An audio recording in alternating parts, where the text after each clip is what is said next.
Diet എടുത്തുകൊണ്ടിരിക്കുമ്പോൾ തന്നെ നമുക്ക് rice കഴിക്കാൻ ഇടയ്ക്ക് ഒരു ക്രേവിങ് തോന്നും. അപ്പോൾ നമുക്ക് ഈ പ്രോൺസ് ഒക്കെ ഇട്ടിട്ടുള്ള ഫ്രൈഡ് റൈസ് കഴിച്ചിട്ടുണ്ടോ, അതേ ടേസ്റ്റിൽ തന്നെ നമുക്ക് ഇതുപോലെ ഫ്രൈഡ് റൈസ് ഉണ്ടാക്കി കഴിക്കാം. പ്രോൺസിന് പകരം നമ്മളിവിടെ ഉപയോഗിക്കുന്നത് സോയ ചങ്ക്സ് ആണ്. സോയ ചങ്ക്സ് ജസ്റ്റ് വെള്ളത്തിലിട്ട് ബോയിൽ ചെയ്തതിന് ശേഷമാണ് അതിൽ മസാല ആഡ് ചെയ്തിട്ട് ഞാൻ എയർ ഫ്രൈ ചെയ്തെടുത്തിരിക്കുന്നത്. നിങ്ങൾക്ക് ഇത് വേണമെങ്കിൽ പാൻ ഫ്രൈ ചെയ്തെടുക്കാം. എയർ ഫ്രയർ ഇല്ല എന്ന് വെച്ചിട്ട് ആരും ഇത് കുക്ക് ചെയ്യാതിരിക്കരുത് കേട്ടോ, ഭയങ്കര ടേസ്റ്റാണ്. ഇനി ബേബി സ്പിനാച്ചാണ് എടുത്തിരിക്കുന്നത്. അത് ജസ്റ്റ് വെള്ളത്തിലൊന്ന് ബോയിൽ ചെയ്തിട്ട് അരച്ചെടുത്തേക്കുക. സോ 2 മെയിൻ ഇൻഗ്രീഡിയൻസ് ഇവിടെ റെഡിയായി. പിന്നെ വൈറ്റ് റൈസാണ്, അത് കുക്ക്ഡ് റൈസ്, അത് സോൾട്ട് ഇട്ട് കുക്ക് ചെയ്ത് വെച്ചേക്കുക. സോ 3 ഇൻഗ്രീഡിയൻസും റെഡിയായി. ഇനി ഇത് ഈസിയാണ് കുക്ക് ചെയ്യാൻ. ജസ്റ്റ് ഒരു പാൻ അടുപ്പത്ത് വയ്ക്കുക, പട്ടയും കുറച്ച് മസാലകളും ആഡ് ചെയ്യാം.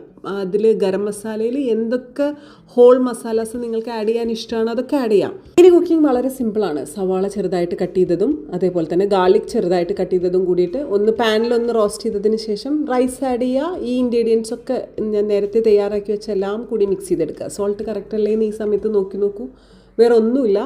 ഇനി നമുക്കിത് സെർവ് ചെയ്യാൻ റെഡിയായി. ഇത് സാലഡിൻ്റെ കൂടെ നല്ല പിക്കിളിൻ്റെ കൂടെയൊക്കെ നന്നായിട്ട് എൻജോയ് ചെയ്ത് കഴിക്കാൻ സാധിക്കും. ഇനി ചുട്ട പപ്പടം എടുക്കുകയാണെങ്കിലും അതെങ്ങനെ പ്രിപ്പയർ ചെയ്യണം എന്നുള്ളതും നമ്മളൊരു വീഡിയോ ഒരു തവണ ചെയ്തിട്ടുണ്ട്, അത് കണ്ടിട്ടുണ്ടാവുമല്ലോ അല്ലേ.